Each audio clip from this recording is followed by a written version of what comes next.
Encounter is brought to you by the Broome County Council of Churches, where we connect compassion with needs as we inspire growth with dignity. You'll find us in special places throughout the community. For those who remain hungry, we provide meals. For those who are challenged, we build wheelchair ramps. We comfort those who are ill, minister to those who are confined, and we remain an advocate for change and understanding on behalf of every element of our community. Connect and inspire. Encounter the Broome County Council of Churches. Good morning. I'm Jeff Kellam, the Parish Associate at the Union Presbyterian Church, a congregation of the Presbyterian Church USA in Endicott, welcoming you to this edition of Encounter. Our guest today is Bruce Springsteen. I'm sorry, I read that wrong. We're going to be talking about Bruce Springsteen. I should clarify that at the very opening. And this is kind of in-house. We're in the office of the Executive Director of the Broome County Council of Churches, Joe Sellepack. A couple of weeks ago, Joe had posted on social media some stories about Bruce Springsteen and the way Springsteen's music had pretty much literally changed your life. In a lot of ways, yeah. So we're going to talk about that because, a lot of us have our idols. A lot of us have music we really enjoy listening to.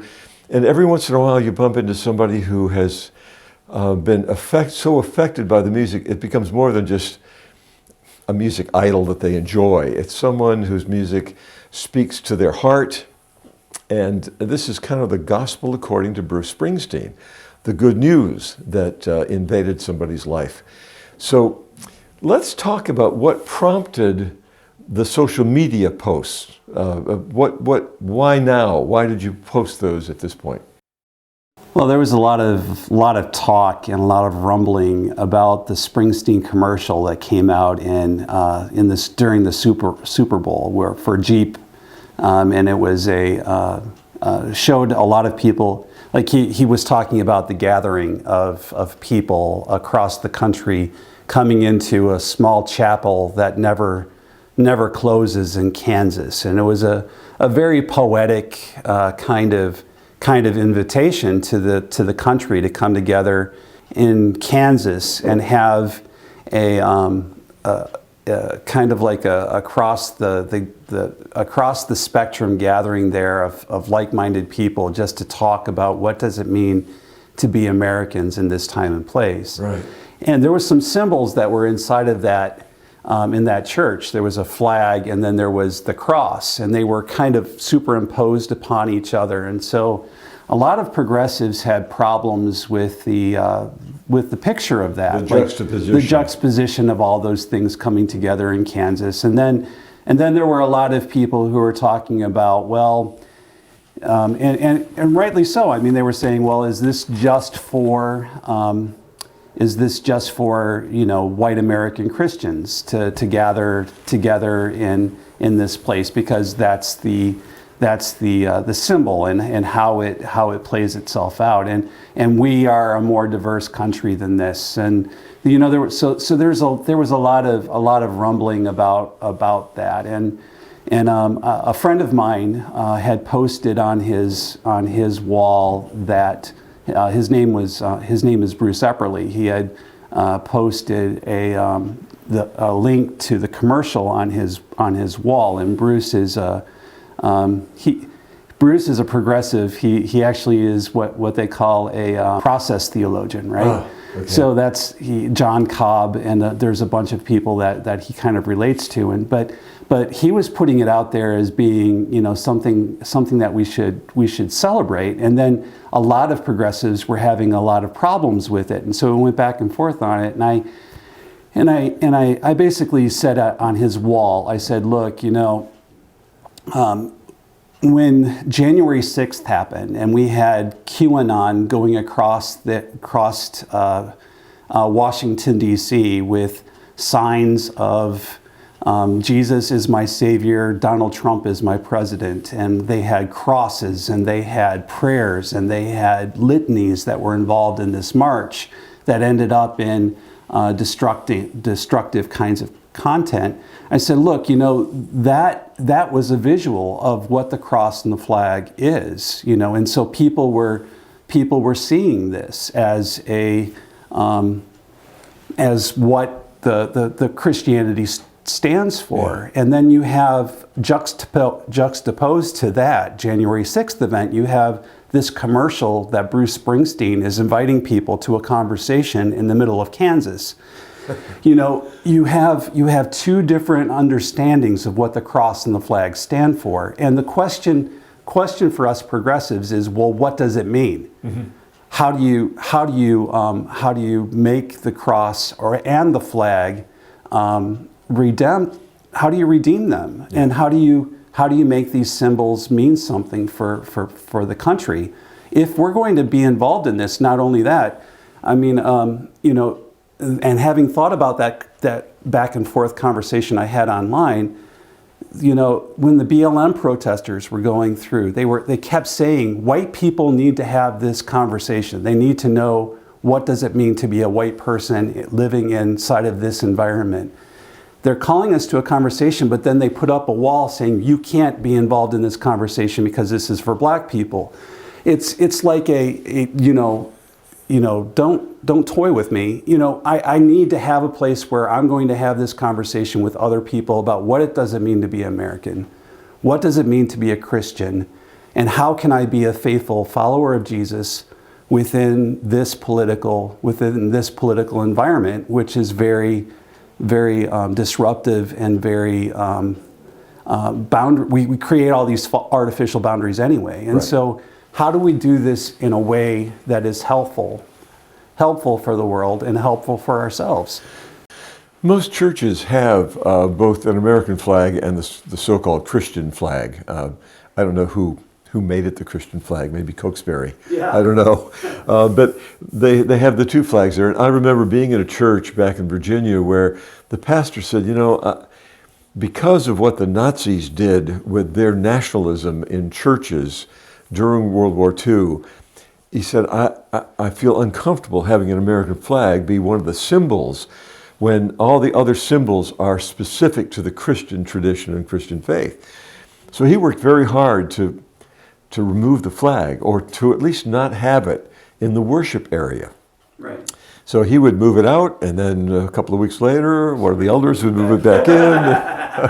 And, you know, but that debate about are we a Christian nation, or are we a nation which welcomes Christians, Jews, Muslims, Hindi, and so on?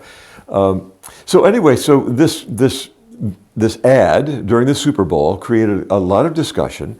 I just read about a church that has incorporated something called deliberative dialogue. And they wanted to bring together people around a round table like this one, I guess, and people from different walks of life, not just church folk, but community people, and to say, let's talk about an issue like the sea rise. You know, let's talk about ecology, or let's talk about race, and let's do it with certain ground rules, not to stifle conversation, but to make sure we were talking honestly and listening, because that's part of dialogue. It is. Well, let's go back now, and you tell part of your story, because although you know, we talk about, I admit to being progressive. You know, yeah. I'm pretty liberal, and I've gotten there through an interesting journey. But how did Bruce Springsteen change your life? Yeah, so... And I don't want to make this into a counseling session or therapy. It's fine. I mean, the interesting thing for me was that, you know, so what I did after I had this conversation on Bruce Epperly's wall was to begin to talk about, well, what does Bruce Springsteen mean to me? And how has he impacted my life?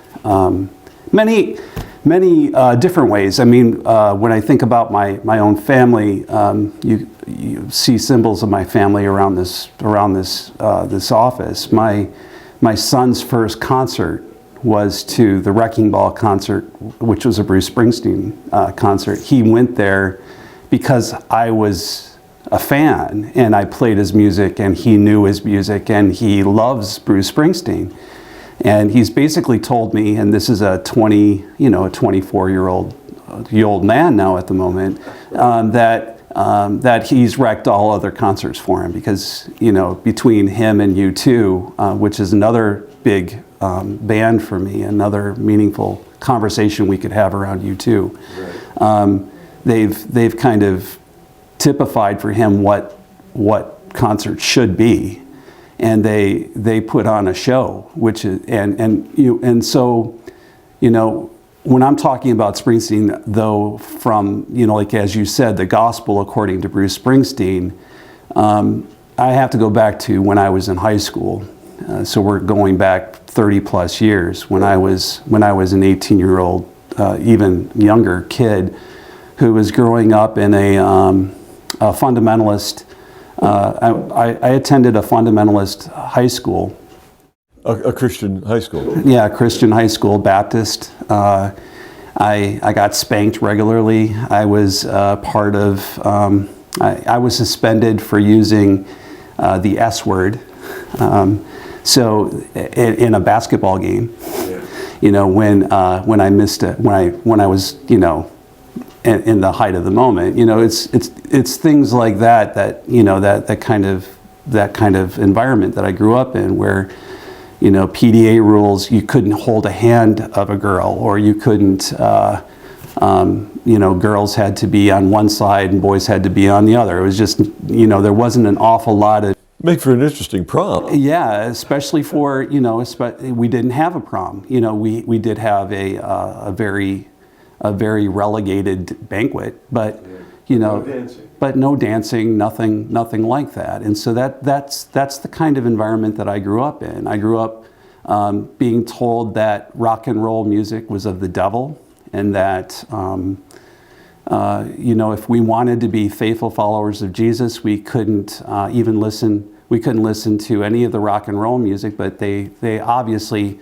made concessions for like country western and other kinds of things like that, in spite of the fact that if you drill down into country western music, you know, I'm a Hank Williams fan. I'm also a Johnny Cash fan, and a very big Conway Twitty fan, and others, you know, and that's really old school, by the way. No, you know, you can go back and you can look at my record, my record collection, or my CD collection, is really, really varied. I go from Emmylou Harris all the way up to the Dead Milkmen, which kind of gives you the back and forth of my life anyway. And so, you know, if you drill down into some of that music, you find the very same themes, except you have like a divorce, and you have death, and you have alcoholism, you have you have all this stuff inside of it, and it might not have been as out there as, you know, rock and roll, but it was still very prevalent. And, you know, Johnny Cash will talk to great extent his own battle with drugs. Right. And it was a big part of that culture as well. And so, but anyway, when I got into college, this is where Bruce Springsteen became a part of that. You know, it's funny because I tell people, you know, that I went to college, but even at college, I show up for the first day, and I didn't get the handbook, which basically told me that I shouldn't have any jeans on. I needed to be dressed accordingly to go to classes. There were big PDA rules there too. It was very Christian college, that kind of thing. Yeah, I was going to say, this is not a state university. This is United Wesleyan College. And so I show up there, and this was after I had been in Australia for 2 years. I had been at a college there, and there was no rules at all. You had, you know, that whole place, you know, was about, there were adults that I was interacting with who were, you know, 12 or 13 years older than me, and they would like look at those rules and go, what are you talking about? You know, I worked as a bricklayer, I worked as a nurse, I worked as a teacher. You're trying to impose that kind of stuff on me? So I show up at college, and that, you know, for my last 2 years of school, I end up having to live in that kind of environment. However, you know, I was downstairs, and I was sitting inside of my office, you know, trying to study, and all of a sudden I start hearing this music, and a couple of guys on the second floor of the dorm were playing a record player, and I'm going, who is this? And so I walk upstairs, and they're playing a Springsteen album. You have the album, actually. They started playing Born in the USA, and it is coming, and it's coming down the stairs. And of course, I had heard of Bruce Springsteen, that especially that song, because it was part of the Rocky picture, the Rocky Balboa thing. So it was part of that one where it's Springsteen. Springsteen comes on while Rocky's battling a big Russian guy, right?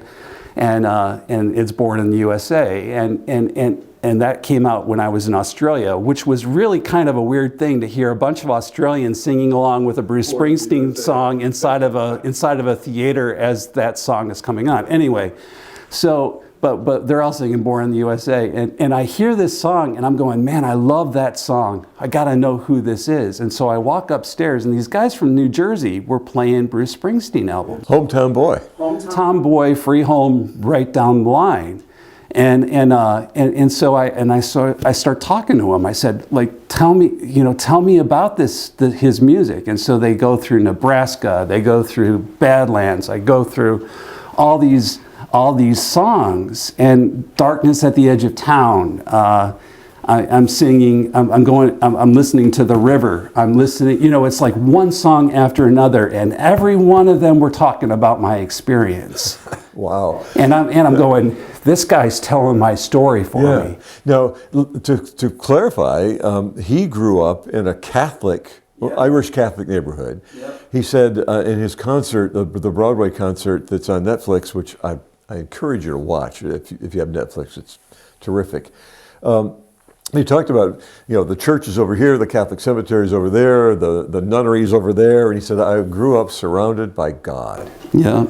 And he didn't say it in a derogatory way. It was a statement of fact that this was the neighborhood he grew up in. So, and as we know, certain forms of Catholicism can be pretty rigid. And you grew up in the Protestant version of that.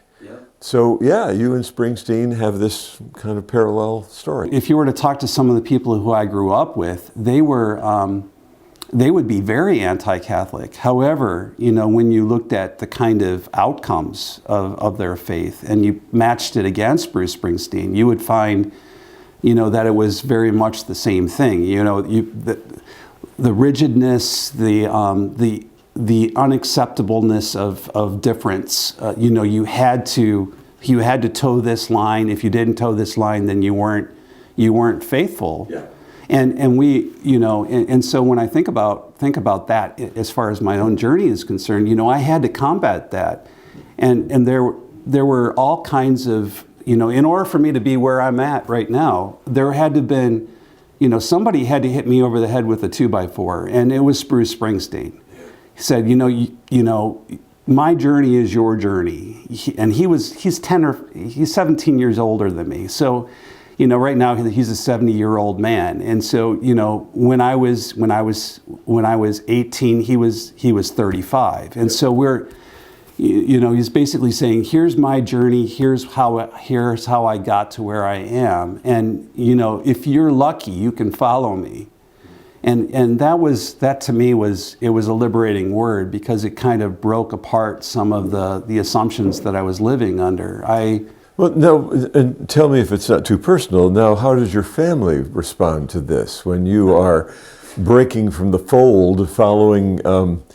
It's not like you're here and then Springsteen comes and says, "Come, follow me," and you drop your nets. And so, what was the family response? Well, it's very interesting, because I was very calm in this. Like, Springsteen was who I was taken by, but my brother, he was taken by alternative rock, and he went off into the mohawk and the shaved head and all the rest of that kind of thing. So me following a Catholic boy from Freeholm wasn't such a big thing. It wasn't the same as some of the stuff that my parents had to deal with my brothers and my sister.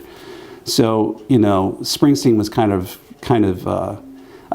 it's funny, because when I was talking with when I put that out there, a friend of mine who's a pastor now retired from a non-denominational church in Philadelphia, said that he was listening to a Catholic priest give a lecture, and the Catholic priest began by saying that he knows of a young Catholic theologian by the name of Bruce Springsteen. So Springsteen, in spite of the fact that he kind of was a voice of liberation, he was also very much rooted in Catholic tradition. His music is very, very traditionally Catholic, and even where he comes out politically, if you were to listen to or read some of the things that have come out from the popes as far as encyclicals and all that kind of thing, Springsteen is right in line with a lot of Catholic thought and Catholic public thought, especially. Now, this is especially true if you look at the lyrics. You know, sometimes people just hear the gruff voice, they hear the loud instrumentation, and they're not hearing the stories. Right. And that's why I appreciate back when I did my radio show, look. A lyric sheet. The lyric sheet is in there. And you can look them all up online too right now. Yeah, I mean, these days you can. Yeah, you know, I play the guitar, so I go back, you know, I'm looking for the chords, I'm looking for the lyrics, and you can pull them all up online, and you can play along with the music as it's going. So, you know, I never did a Springsteen show. Oh. The radio show was on for 20 years, and I did everybody from Stevie Nicks to Carole King to Kenny Loggins to Billy Joel. We could have another talk about Stevie Nicks. I love her music. All right, we'll do that in our series called Rock and Roll Idols and Legends. But I did play, you know, Glory Days. Yeah. I once did a thematic show on Celebration Rock. I did a thematic show on the bars and watering holes that brought people together in a secular way. They're sanctuaries where, you know, Bruce Springsteen's dad would have hung out. Right. And Glory Days has this guy walking into a bar and talking about the glory days of baseball that he never lived. Right. And to some extent, that was Springsteen's story too, because so much of this music he never lived. Right. That was the poet and the storyteller, where he could get into the lives of steel workers and so on. But he admits, in fact, when he talked about growing up in Freehold, New Jersey, along the shore, the boardwalk, he said the boardwalk is nothing but fraud. Right. It's fraught with fraud. And then he keeps admitting, you know, all this born to run stuff, and he lives 10 minutes from where he grew up. And so he's not saying he's a fraud. I think what he's saying is this is the gift of imagination that helps you move in new directions. You know, it's interesting when you go to a Springsteen concert. One of the things that I love about Springsteen in his concerts is he tells you right at the beginning, like when he starts talking, he says, you know, we're going to go up to the mountaintops, and we're going to go down in the valley, and you're going to feel like you've been through the washing machine of life. He said, but on the other end of this whole thing, we're going to go out and we're going to say we met together. He sounds exactly like a busker or a preacher, or, you know, any number of things. And on the other end of this, you're going to go, wow, that was an amazing experience. Yeah. And we're going to feel exhausted, but we're going to feel energized, because life tears us apart, but we can put ourselves back together again with each other. Yeah. And if you follow Springsteen's career, like through the Rising album or through the Wrecking Ball album, he brings us from these points like 9/11 and 2008, where we've had these devastating things, to the other side of that where you're building something. He says, come together now. We've got to build something. And this is a recurring theme through most of his music. We're going to tear you down, but we're going to bring you back. And life is that way. And that's what Springsteen did for me. So it was redemptive for you in a lot of ways. And I think that's one of the things that music can do for us, whether it's a hymn, an anthem on Sunday morning, or the music we listen carefully to from storytellers. And there are still a lot of them out there. There are. Our guest today has been Joe Sellepack, a familiar face and voice on the Encounter program, and we've been talking about Bruce Springsteen and how the music has influenced Joe's life and his personal faith journey. I have time for a very quick story. I used to play this music on the radio, Presbyterian minister playing secular rock and then talking about the lyrics and the stories. And I was once invited to a church in Durham, North Carolina. And so here's this big youth group. They've invited some other churches to come. And I'm talking about listen to the lyrics. And when your parents complain about the music, invite them to look at that lyric sheet. And so somebody's there from a TV, I think it's a show like ours maybe, but they were recording this. And then they did an interview with me. I thought, this is wonderful. And she said, well, to balance it out, we're going to have this fundamentalist pastor talk about the music. And I said, well, that's great. That's good journalism, So he talked about how the music, any rock and roll, was really the music of the devil. So they sent me a copy of the show. And I looked at it, and to my chagrin, as I'm talking about how positive these stories are from the storytellers that were on the charts, and not all of it, but a lot of it, behind me, literally, is the devil.